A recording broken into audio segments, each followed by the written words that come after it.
జై శ్రీరామ్. శ్రీమాత్రే నమః. శ్రీ గురుభ్యో నమః. 2024 సంవత్సరము ఫిబ్రవరి మాసంలో 6వ తారీఖు నుంచి అలాగే మార్చి 15వ తారీఖు వరకు కూడా కుజ భగవానుడు మకర రాశిలో సంచారం జరుగుతూ ఉంది. మకర రాశిలో ఆయన సంచారము చాలా చక్కటి విశేషాన్ని సంతరించుకుంటుంది. అయితే ఏంటి ఆ సిగ్నిఫికెన్స్? ఇప్పుడు ఆయన 4 రాశుల్లో సంచారము ఖచ్చితంగా కొన్ని విశేషాంశాలను కలగజేస్తుంది ద్వాదశ రాశుల వాళ్ళకి. ఆ రాశులు ఏంటి? మేషరాశిలో ఆయన సంచారం చేసిన, కర్కాటక రాశిలో సంచారం చేసిన, వృశ్చిక రాశిలో సంచారం చేసిన, మకర రాశిలో సంచారం చేసినా సరే చాలా సిగ్నిఫికెన్స్ ఈ రాశుల్లో సంచారం చేయడం వల్ల ఉంటుంది.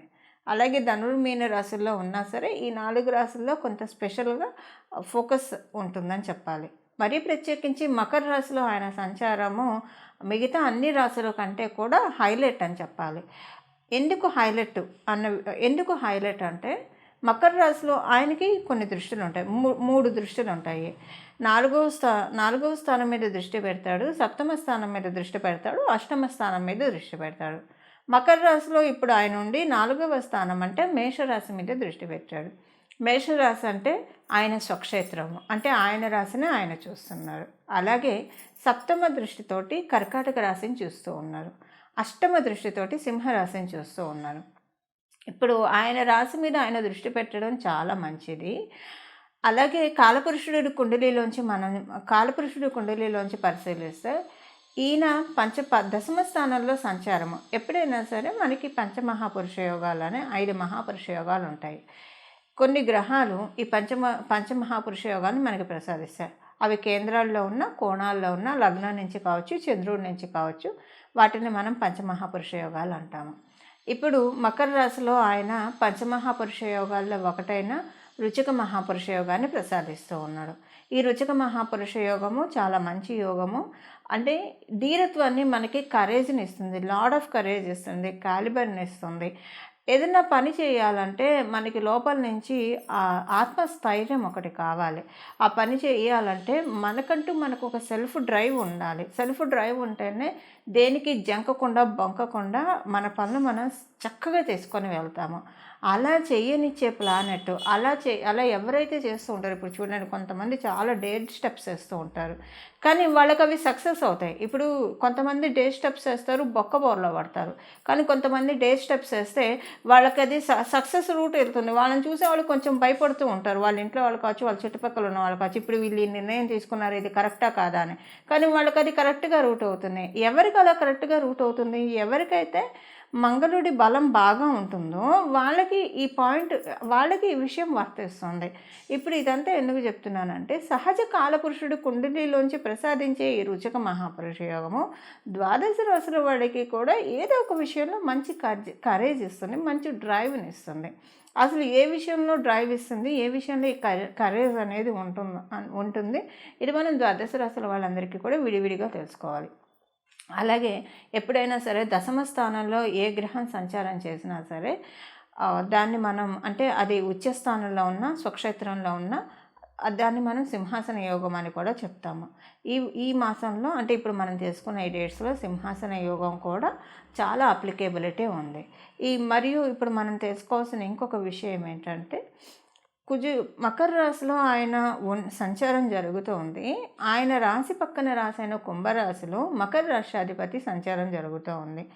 అంటే వీళ్ళిద్దరికీ ఒక ఆచ్ఛాదన ఉంది. ఇప్పుడు ఈ పక్క రాశిలో ఉన్న వాళ్ళకి, ఇప్పుడు చూడండి, మీ ఆఫీస్కి మీరు వెళ్ళినప్పుడు మీ పక్కనున్న కొలీగ్ గురించి మీకు ఎంతో కొంత ఐడియా ఉంటుంది. అలాగే మీ గురించి మీ పక్కనున్న కొలీగ్కి ఎంతో కొంత ఐడియా లేకుండా అయితే ఉండదు. సో అలాగనమాట ఈ రాశులలో ఈ గ్రహాలు పక్కన ద్విదాదశ రాశుల్లో ఉండడం అనేది ఇలాంటి ఫలితాన్ని కలుగజేస్తుంది. ఇప్పుడు కుజుడి నుంచి ద్వితీయంలో శనీశ్వరుడు ఉన్నాడు, శనీశ్వరుడి నుంచి వ్యయంలో ద్వాదశంలో కుజ భగవానుడు ఉన్నాడు.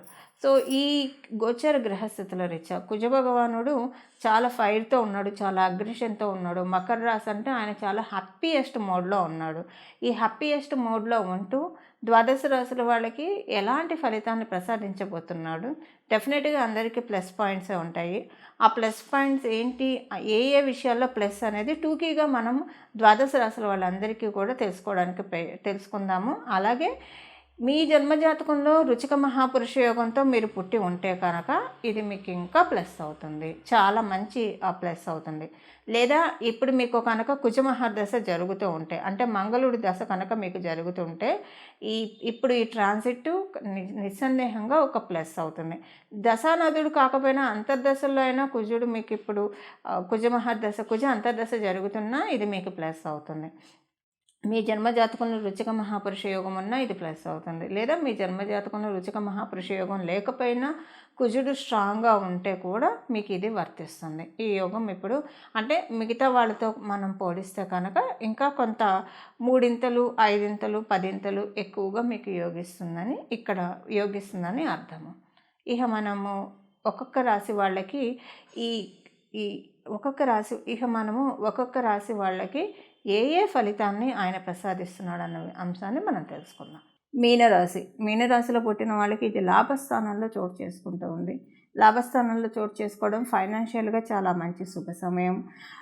మీరు కనుక రియల్ ఎస్టేట్ వ్యాపారంలో ఉన్న, కన్స్ట్రక్షన్ ఫీల్డ్స్లో ఉన్న, ఇంటీరియర్ తప్పించి ఓన్లీ రియల్ ఎస్టేట్ కావచ్చు లేదా కన్స్ట్రక్షన్ దాంట్లో ఉంటే కనుక మీకు చాలా బాగా ఉంది. ఇంటీరియర్ బిజినెస్ చేసే వాళ్ళకైతే ఈ ట్రాన్సిట్ ప్లస్ చేయట్లేదు, అలాగనే మైనస్ చేయట్లేదు. మీకు అక్కలు అన్నలు ఉంటే వాళ్ళకి చాలా మంచి పీరియడ్ ఇది, శుభ సమయం ఇది. అలాగే మీకు ఇంట్లో కొంత ఫైనాన్షియల్గా కొన్ని మంచి మార్పులు చోటు చేసుకుంటాయి. ఏదైనా ఒక మంచి వాల్యుబుల్ ఐటెం కొనుక్కోవడానికి మీ ఇంట్లోని వాళ్ళు కావచ్చు లేదా మీకు కావచ్చు కొనడానికి అవకాశం చాలా బాగా ఉంది. మీకు ఆయన ద్వితీయాధిపతి మరియు నవమాధిపతి అవుతూ లాభస్థానంలో సంచారం చేయడము అదృష్టానికి సంబంధించిన కొన్ని హ్యాపీయెస్ట్ మూమెంట్స్ చూస్తారు. నవమాధిపతి కూడా అవ్వడం వల్ల మీ తండ్రి గారికి చాలా మంచి శుభ సమయము. ఫైనాన్షియల్గా ఆర్థికంగా చాలా హ్యాపీగా ఫీల్ అయ్యే సమయం మీ తండ్రి గారు. అలాగే మీరు విదేశాలు వెళ్ళాలని అనుకుంటే లేదా మీరు ఆల్రెడీ విదేశాల్లో ఉంటే మీ అందరికీ కూడా కొన్ని అనుకూలతలు, ఫారినర్స్ నుంచి మంచి లబ్ధి మీకు కలుగుతుంది. ఒకవేళ మీరు ఇండియాలో ఉన్నా మీరు పనిచేసేది ఎంఎన్సీ కంపెనీల్లో అయితే ఇప్పుడు ఎంఎన్సీ కంపెనీలు కాబట్టి మీకు కొంత మంచి మార్పు చోటు చేసుకోవడానికి అవకాశం ఉంటుంది. కొన్ని ఫైనాన్షియల్గా కొన్ని మంచి మూవ్స్ జరగడానికి చక్కటి అవకాశం ఉంది. ఫైనాన్షియల్గా మటుకు మీనరాశిలో పుట్టిన వాళ్ళందరికీ కూడా ఈ ట్రాన్సిట్ చాలా బ్లెస్ చేస్తూ ఉంది.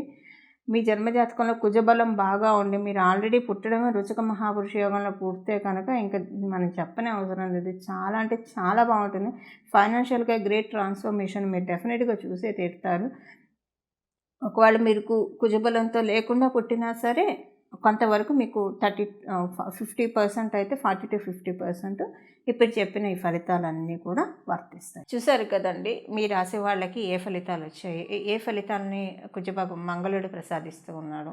ఈ బలాన్ని పెంచుకోవడానికి ఆయన సహజంగా మకర రాశిలో కాలపురుషుడు కుండలిలోంచి 10వ రాశిలో ఆయన సంచారం చేస్తూ ఉన్నారు. కాబట్టి ఈ ట్రాన్సిట్ అంతా కూడా ఆంజనేయ స్వామివారిని ఆరాధించడం చాలా చక్కటి శుభ ఫలితాలు ఇస్తుంది. ఆంజనేయ స్వామివారిని భజే వాయుపుత్రం అనే నామంతో ఆయన ఆలయానికి వెళ్ళి ఆయన ఆలయం చుట్టూ కూడా ఈ నామాన్ని మనసులో అనుకుంటూ ప్రదక్షిణం చేయడం వల్ల చాలా చక్కటి శుభ ఫలితాలు వస్తాయి. ఆయన వాయుపుత్రుడు. శనీశ్వరుడి తత్వం కూడా వాయుతత్వము. ఎందుకంటే ఇప్పుడు శనీశ్వరుడు గురించి నేను ఎందుకు చెప్తున్నానంటే మకర రాశికి అధిపతి ఆయనే కాబట్టి. సో కుజుడు యోగాన్ని ప్రసాదించినా సరే శనీశ్వరుడు కూడా దానికి ఆమోద ముద్ర వేయాలి. ఆయన ఆమోద ముద్ర వేయాలంటే ఆయన తత్వంతో మనం హనుమంతుడిని పూజించాలి. ఆయన తత్వం వాయుతత్వం కాబట్టి హనుమంతుడిని భజే వాయుపుత్రం భజే వాయుపుత్రం భజే వాయుపుత్రం అని మీరు మనసులో నిర్విరామంగా కూడా తలుచుకోవచ్చండి. చాలా మంచి శుభ ఫలితాలు ఉంటాయి. అలాగే మీకు గుడికి వెళ్ళి ప్రదక్షిణాలు చేసినా కూడా ఈ నామంతో చాలా చక్కటి శుభ ఫలితాలు వస్తాయి. రోజు కనీసం వీలుంటే కనుక 3 సార్లు హనుమాన్ చాలీసా చదువుకోండి, చాలా మంచిది. హనుమాన్ చాలీసా చాలా సన్మంగళాన్ని మన జీవితంలో నిస్సందేహంగా తెచ్చిపెడుతుంది. చాలామంది దిష్టి దోషాలు, నరదిష్టి, నరపీడ, గ్రహపీడ ఇలాంటివి అంటూ ఉంటారు. ఇలాంటి వాటన్నిటిలోంచి మనల్ని గట్టెక్కించే సులభమైన చాలీసా ఏదైనా ఉందంటే అది నిస్సందేహంగా హనుమాన్ చాలీసా. ఎందుకంటే ఆయన తోకతోటి జాడించి కొడతాడు. దుష్ట శకునాల్ని కావచ్చు, దుస్వప్నాల్ని కావచ్చు, నరదిష్టిని కావచ్చు, గ్రహ పీడన కావచ్చు, ఆయన తోకతోటి కొడతాడు కాబట్టి అవేవి కూడా మన దరికి రాకుండా ప్రొటెక్ట్ చేస్తూ ఉంటాడు. అంటే మనం హనుమంతుడి యొక్క ప్రొటెక్షన్‌లో ఉంటాము. ఇది ప్రతిరోజు కూడా 3 సార్లు చదువుకుంటే మంచిది హనుమాన్ చాలీసా. ఇప్పుడు ప్రత్యేకించి మీరు ఎలాగోలా టైం చూసుకొని 3 సార్లు అంటే మాక్సిమము ఒక అంటే బాగా ఫ్లూయెంట్‌గా వచ్చిన వాళ్ళకైతే కనుక ఒక 8 మినిట్స్ అలా సరిపోతుంది. రాని వాళ్ళకైతే మేబీ ఒక 15-20 నిమిషాలు పడుతుంది. ఒక రోజులో 15-20 నిమిషాలు మన కోసం మనం కేటాయించుకోవాలి. మన కోసం మనం కేటాయించుకోవడం అంటే భగవంతుడి ప్రార్థనకి కేటాయించాలి. ఇలా హనుమంతుడికి మీరు ఇప్పుడు కనుక ప్రార్థన చేస్తే మళ్ళీ వచ్చే సంవత్సరం వరకు కూడా నరదిష్టి, నరపీడ ఇలాంటివేం లేకుండా కాపాడబడటానికి చాలా చక్కటి అవకాశం ఉంటుంది. మంగళం. నమో భగవతే వాసుదేవాయ.